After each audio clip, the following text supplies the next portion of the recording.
बेटा अपना जो लास्ट का टॉपिक था उसमें हमने हार्डी-स्कल्स रूल की स्टडी की थी। हम आगे बढ़ते हैं बेटा सरफेस केमिस्ट्री में।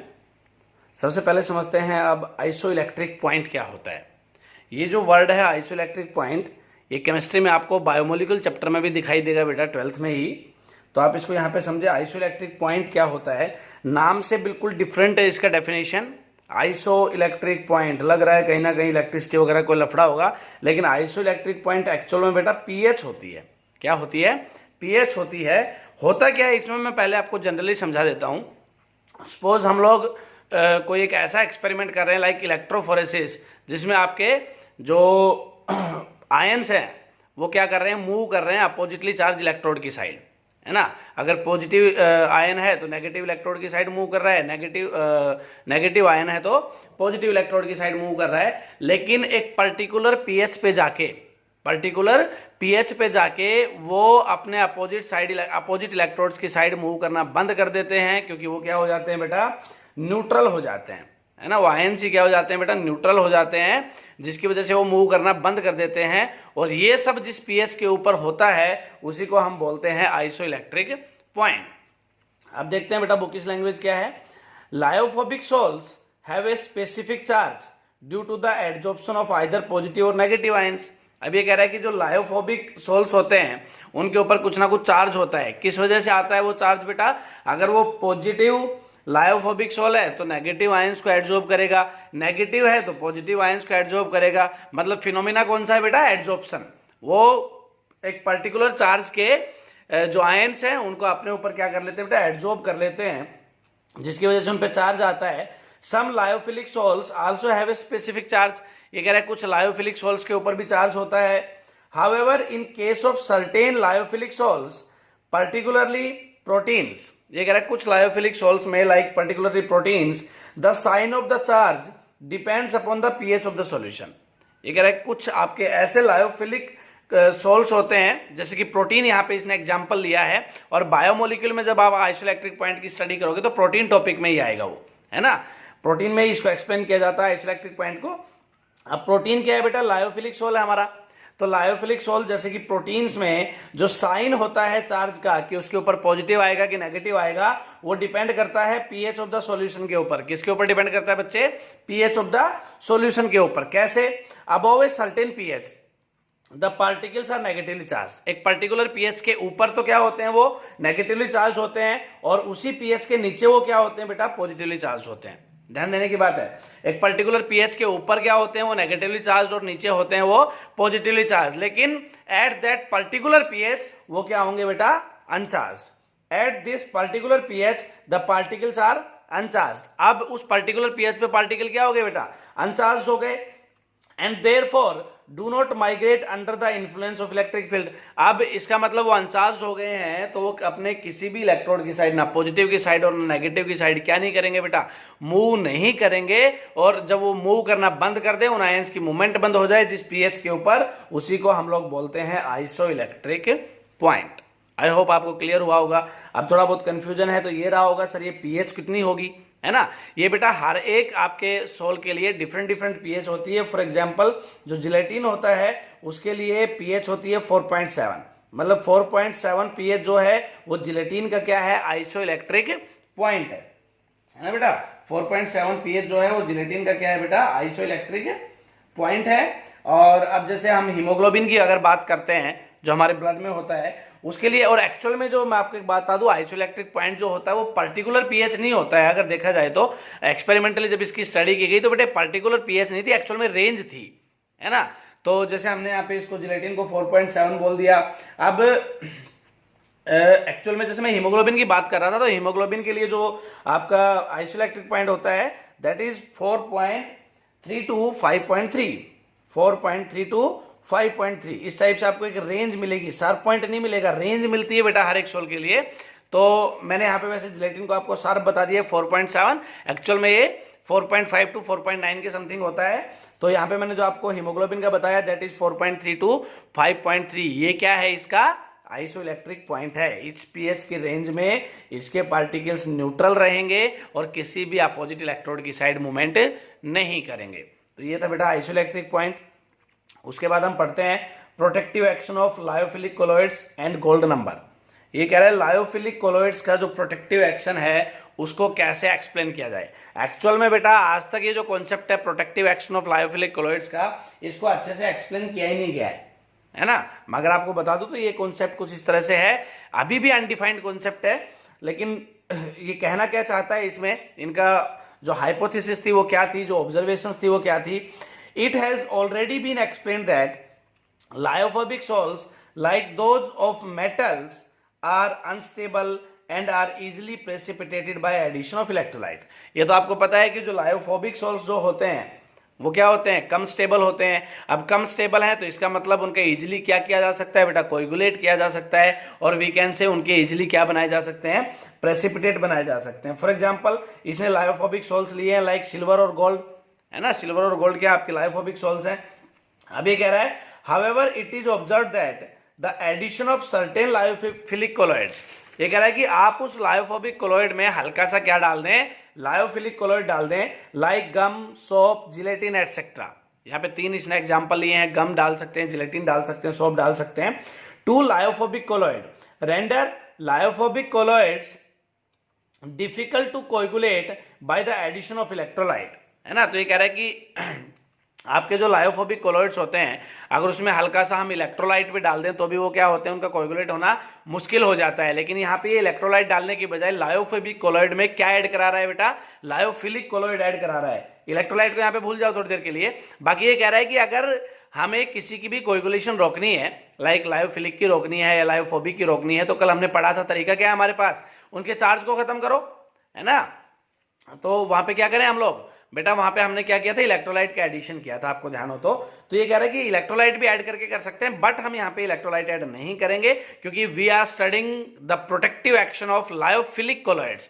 तो हम लायोफिलिक कोलॉइड ही ऐड करेंगे, किसमें, लायोफोबिक में। This process is known as protection, और इसी प्रोसेस को क्या बोलते हैं बेटा, प्रोटेक्शन बोलते हैं। किस प्रोसेस को, कि लायोफोबिक कोलॉइड का मुझे प्रेसिपिटेशन और वीकेंड से कोएगुलेशन रोकना है, उसको रोकने के लिए मैंने उसमें क्या डाल दिया, हल्का सा आपका लायोफिलिक कोलॉइड डाल दिया। इसी को हम बोलते हैं protection. And the lyophilic colloids are termed as protective colloids. और यहाँ पे जो प्रोटेक्टिव कोलॉइड का जो नाम दिया जाएगा वो किसको दिया जाएगा, लायोफिलिक कोलॉइड का दिया जाएगा बेटा, है ना। तो प्रोसेस कौन सा हुआ, प्रोटेक्शन का हुआ, क्योंकि हम उसको कोएगुलेशन से प्रोटेक्ट कर रहे हैं, और प्रोटेक्टिव पार्टिकल्स या प्रोटेक्टिव आपके जो बेटा कोलॉइड्स है वो कौन हुए, लायोफिलिक हुए। इट इज बिलीव दैट, ऐसा विश्वास किया जाता है, मैंने आपको बताया कॉन्सेप्ट अब तक अच्छे से वैसे ही क्लियर नहीं है। It is believe that the protective action of the lyophilic colloids is due to the covering up of the particles of lyophobic colloids by those of the lyophilic colloids। ये कह रहा है कि कैसे होता होगा कि जो लायोफोबिक कोलॉइड है आपका, अब लायोफोबिक कोलॉइड बेटा ऐसे ही घूम रहा था। प्रेसिपिटेशन या कोएगुलेशन क्या होती है कि बहुत सारे लायोफोबिक कोलॉइड्स आपस में मिल जाएं और, है ना, और एक बल्क मॉलिक्यूल बना लें, उसी को हम क्या बोलते हैं, कोएगुलेशन बोलते हैं। लेकिन ये कह रहा है कि यहाँ पे हमने क्या किया, एक लायोफोबिक, ये कैसे प्रोटेक्टिव एक्शन दिखाता होगा, ये बड़ा वाला जो मॉलिक्यूल है यहाँ पे, जो बड़े वाला मैंने सर्कल लगाया हुआ है, that is lyophobic particle. Lyophobic particle था, हमने इसमें क्या डाल दिया बेटा, लायोफिलिक सोल्ट डाल दिया।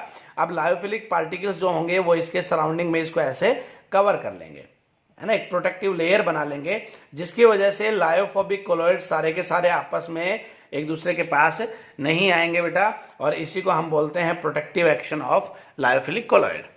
सिंपल सा है, जैसा इलेक्ट्रोलाइट करता था वैसे ही इसको सोचा गया है कि ऐसा होता होगा, बिलीव है ना बेटा, कि लायोफोबिक में लायोफिलिक डालो, लायोफिलिक क्या करेगा, लायोफोबिक के सराउंडिंग में अपने एक लेयर बना लेगा, अपने पार्टिकल्स को चिपका देगा, जिसकी वजह से वो पार्टिकल स्टेबल हो जाएगा, वो आगे फर्दर किसी दूसरे से मिलकर कोएगुलेशन नहीं करेगा, है ना बेटा। ये जो छोटे छोटे सर्कल जो दिख रहे हैं, these are the lyophilic particles, और we can say protecting particles, और जो ये बड़ा वाला सर्कल दिख रहा है, this is the lyophobic particle और पार्टिकल्स बीइंग प्रोटेक्टेड। ठीक है बेटा। उसके बाद हम आगे बढ़ते हैं, to compare the protective action of different lyophilic colloids. अब जो डिफरेंट लायोफिलिक कोलॉइड्स हैं उनके प्रोटेक्टिव एक्शन को हमें कंपेयर करना है। कंपेयर कैसे करेंगे बेटा, वहां पे हमें एक नई टर्म मिलेगी, दैट इज गोल्ड नंबर, है ना। गोल्ड नंबर अच्छे समझने की चीज, एक बार ध्यान देना। गोल्ड नंबर क्या होता है, gold number of A protective colloid is the minimum mass of it in milligrams. ध्यान देना, minimum mass of it in milligrams which must be added to 10 ml of a standard red gold salt, है ना, 10 ml of a standard red gold salt, so that no coagulation of the gold salt takes place when 1 milliliter of 10% NaCl solution is rapidly added to it. थोड़ा सा confusing definition है, easy करते हैं बेटा इसको। कैसे, देखो मैं समझाता हूं आपको। ये कह रहा है कि हमें गोल्ड सोल लिया, है ना, कितना लिया, 10 ml लिया। अब 10 ml गोल्ड सोल में अगर मैं 10% 1 ml ऑफ 10% NaCl सॉल्यूशन डाल देता हूं, ध्यान देना, 10 ml गोल्ड सोल में अगर मैं 1 मिलीलीटर ऑफ 10% NaCl सॉल्यूशन डाल देता हूं तो वो क्या हो जाता है बेटा, कोएगुलेट हो जाता है। वो सोल आपका क्या हो जाता है, कोएगुलेट हो जाता है। अब हमें क्या करना है, उस कोएगुलेशन को रोकना है, क्योंकि प्रोटेक्टिव पावर पढ़ रहे हैं हम लोग इसकी। हमें क्या करना है बेटा, उस कोएगुलेशन को रोकना है। तो कोएगुलेशन को रोकने के लिए हम क्या करेंगे बेटा, मैंने यहां पे आपको बताया, कुछ ना कुछ मुझे क्या डालना पड़ेगा, लायोफिलिक कोलॉइड डालना पड़ेगा, है ना। तो ये कह रहा है उसकी जो कितना लायोफिलिक कोलॉइड डालूं मैं, उसका जो मिनिमम मास होगा किसमें, मिलीग्राम्स में। किसमें बेटा, मिलीग्राम्स में। जो क्या करेगा, 10 ml standard red gold sol के कोएगुलेशन को रोक देगा जब उसमें 1 मिलीलीटर 10% NaCl डाला जाता है। अब देखो इस पे मैं आपको एक क्वेश्चन भी करके दिखाऊंगा और मैं आपको बता दूं पहले इस पे क्वेश्चन आते कैसे हैं। आपको वो डिफरेंट अमाउंट देगा, गोल्ड सोल देगा, उसकी डिफरेंट अमाउंट देगा, लाइक 100 ml, 1000 ml, 10,000 ml, कुछ भी अमाउंट दे सकता है ना। और NaCl का भी कुछ भी अमाउंट दे सकता है, 1 ml की बजाय 10 ml दे देगा, है ना, 50 ml दे देगा, 100 ml दे देगा सॉरी बेटा। और आपसे क्या पूछेगा, गोल्ड नंबर पूछेगा। गोल्ड नंबर निकालने के लिए आपको क्या करना है, वो जितनी भी अमाउंट दे गोल्ड सोल की, आपको वो 10 ml के लिए निकालनी है। वो 1000 ml भी देता है तो भाड़ में जाए बेटा 1000 ml, हमें उसको घुमा के कितने पे लेके आना है, 10 ml पे। एक्चुअल में गोल्ड नंबर जो है वो मिनिमम मास है मिलीग्राम्स में लायोफिलिक कोलॉइड और वैकेंसी इलेक्ट्रोलाइट का, जो ऐड किया जाता है 10 ml of gold sol. I repeat, ध्यान देना, 10 ml ऑफ गोल्ड सोल में, है ना। तो 10 ml के लिए निकालनी है आपको हमेशा वो amount, 10 ml of gold sol में। कब, जब 1 ml ऑफ 10% NaCl उसमें डाला जाता है। अब 1 ml ऑफ 10% NaCl करता क्या है बच्चे, ये गोल्ड सोल को कोएगुलेट कर देता है, लेकिन हम जो उसमें एक्स्ट्रा अपना इलेक्ट्रोलाइट डालेंगे वो क्या करेगा, कोएगुलेशन को रोकेगा। कैसे, मैं उससे पहले आपको एक बात और बता दूं, प्रोटेक्टिव पावर जो होती है that is inversely proportional to gold number. Gold number जितना कम होगा प्रोटेक्टिव पावर उतनी ही ज्यादा होगी। ये बात मैं आपको पहले भी बता चुका हूं। हमने जो कोएगुलेटिंग पावर की जो स्टडी की थी तब मैंने आपको एक एग्जांपल दिया था, 50 बंदों और 5 बंदों वाला, है ना। सेम वही कहानी है। गोल्ड नंबर जितना ज्यादा, मतलब जितने ज्यादा मुझे उसके मिलीग्राम्स की जरूरत पड़ रही है ना, तो इसका मतलब जितने ज्यादा मिलीग्राम्स की जरूरत पड़ रही है तो इसका मतलब उसकी प्रोटेक्टिंग पावर क्या है, कम है, तभी तो अमाउंट ज्यादा चाहिए मुझे। और अगर उसका गोल्ड नंबर कम है, मतलब उसकी कम अमाउंट की जरूरत पड़ रही है बेटा, इसका मतलब उसकी पावर क्या है, ज्यादा है। ऑब्वियस सी बात है, बेसिक सी चीज है ये तो आप ध्यान रखोगे, protective power is inversely proportional to gold number. एक क्वेश्चन देखते हैं बेटा इसके ऊपर, द कोएगुलेशन ऑफ 100 ml, देखो इसने 100 ml दिया है, क्वेश्चन में कैसे देगा, the coagulation of 100 ml of a colloidal sol of gold is completely prevented by addition of 0.25 gram of starch. Starch यहां पे क्या है बेटा, प्रोटेक्टिव कोलॉइड है, ठीक है। To it before adding 10 ml of 10% NaCl solution, find out the gold number of starch. इसने क्या कहा, मैं इसको क्वेश्चन को इजी करके समझाता हूं। ये कह रहा है कि मेरे पास 100 ml क्या है, आपका कोलाइडियल सोल है गोल्ड का। अब 100 ml का कोलाइडियल सोल है और ये कह रहा है कि 100 ml के कोलाइडियल सोल में अगर मैं 10 ml 10% NaCl डाल देता हूं तो वो कोएगुलेट हो जाएगा। लेकिन ये कह रहा है कि 10% 10 ml NaCl डालने से पहले मैंने उसमें क्या डाल दिया, 0.25 ग्राम स्टार्च डाल दिया। और ये जो 0.25 ग्राम अमाउंट है स्टार्च की, ये आपका प्रोटेक्टिव कोलॉइड है बेटा, और इसका ये जो 0.25 ग्राम है ये इसको कोएगुलेट नहीं होने देता है ना। अब ये पूछ रहा है मुझे क्या निकालना है, गोल्ड नंबर निकालना है, लेकिन इसने सोल कितना दिया है, 100 ml, है ना। और गोल्ड नंबर कितने के लिए निकलता है बेटा, 10 ml। तो ये कहना चाह रहा है कि जब 100 ml के लिए मुझे 0.25 ग्राम स्टार्च चाहिए तो आपको ये निकालना है कि 10 ml के लिए कितना स्टार्च चाहिएगा, पहली बात। लेकिन उसकी अमाउंट जो है वो किस में आनी चाहिए बेटा, मिलीग्राम में आनी चाहिए, मैंने आपको डेफिनेशन में बताया, मिलीग्राम में उसकी अमाउंट आनी चाहिए। तो यहां पे देखो, यहां देखते हैं, starch added to the 100 ml of gold sol to completely prevent coagulation by 10 ml of 10% NaCl solution कितना है 0.25 ग्राम। क्वेश्चन में गिवन है 0.25 ग्राम और वी कैन से 250 मिलीग्राम। ठीक है, this is 10 times that amount required for the coagulation of 100 ml of gold salt by 1 ml of 10% NaCl।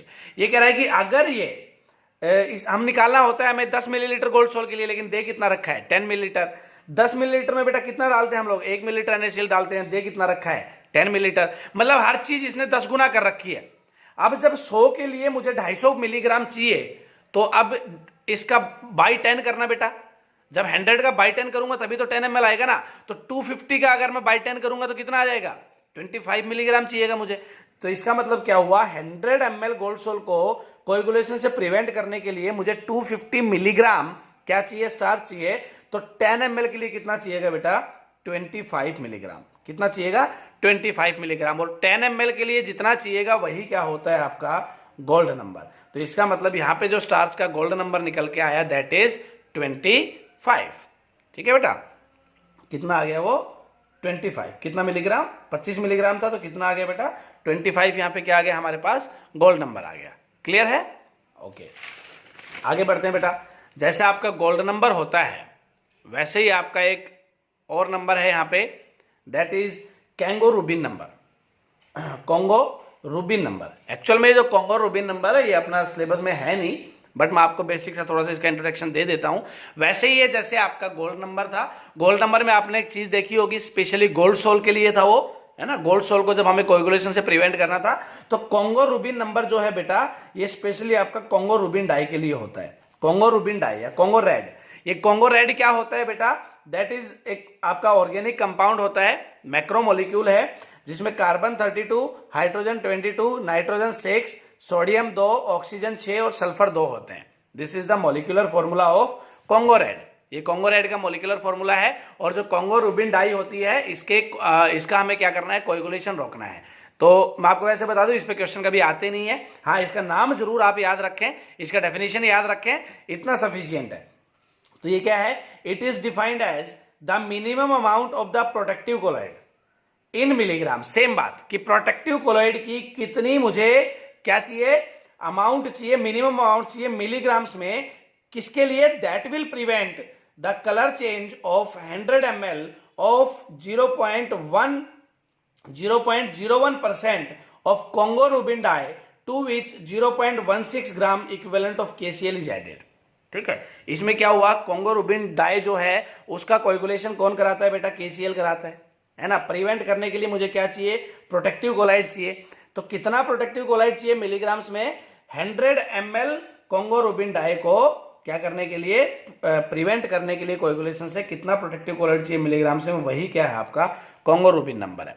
सिर्फ difference अगर आपने देखा हो तो किसका है, गोल्ड नंबर में गोल्ड सोल था, इसमें कॉन्गो रूबिन डाई है ना। वहां 10 ml की अमाउंट थी, यहाँ 100 ml ऑफ 0.01% है ना। वहां पे जो हमने क्या डाला था, NaCl डाला था, जो कोएगुलेशन कराएगा, वो कितना लिया था बेटा 1 ml ऑफ 10%, है ना। यहाँ पे क्या है बेटा 0.16 ग्राम इक्विवेलेंट है। बस ये अमाउंट का डिफरेंस है, ये अमाउंट फिक्स होती है बेटा। तो ये कॉन्गो रूबिन नंबर था, लेकिन आपको ज्यादा फोकस गोल्ड नंबर पे करना है। गोल्ड नंबर को अच्छे से समझना है क्या होता है, उसके न्यूमेरिकल को अच्छे से देखना है कि कैसे सोल्व करना है ना बेटा। और उससे पहले जो हम लोगों ने पढ़ा protective action of lyophilic colloids, उसको समझना है ना। अभी भी अच्छे से वो कॉन्सेप्ट क्लियर है नहीं, है ना, उस पर अभी भी एक्सपेरिमेंट चल रहे हैं बेटा। और आपको क्या करना है, जो मैंने आइसोइलेक्ट्रिक पॉइंट को एक्सप्लेन किया है उसको अच्छे से समझना है। वैसे बेटा आज आपको एक सोल्व DPP मिलेगा 19 क्वेश्चंस का, उसको सोल्व DPP है, उसको आपको अपनी कॉपी में अच्छे से करना है और उस DPP को कल तक आपको याद करना है 11:30 से पहले है ना बेटा। एंड बी सीरियस, एग्जाम धीरे धीरे नजदीक आते जा रहे हैं, टाइम का पता नहीं लग रहा है, क्योंकि बेटा रियल क्लासेस स्टार्ट हुई नहीं है अभी। लेकिन मैं एक बात कहूंगा कि आप अपने घर पे सीरियस होकर पढ़ाई करते रहें, क्योंकि एकदम से वर्क प्रेशर बहुत बढ़ेगा बाद में, है ना। जब सारी चीज़ ओपन हो जाएंगी, ये जो महामारी है ये हट जाएगी, तब बेटा एकदम से वर्क प्रेशर बढ़ेगा। और आप भी नहीं चाहोगे, मैं भी नहीं चाहूँगा कि जब वर्क प्रेशर बढ़े तो हमें फालतू की हेडेक होए, क्योंकि हम क्या है पहले ही अपने काम को प्रॉपर करके रखेंगे। कोई भी टॉपिक आपका छुड़वाया नहीं जा रहा है, सारे के सारे टॉपिक मैं एक्स्ट्रा से एक्स्ट्रा टॉपिक करा रहा हूँ बेटा।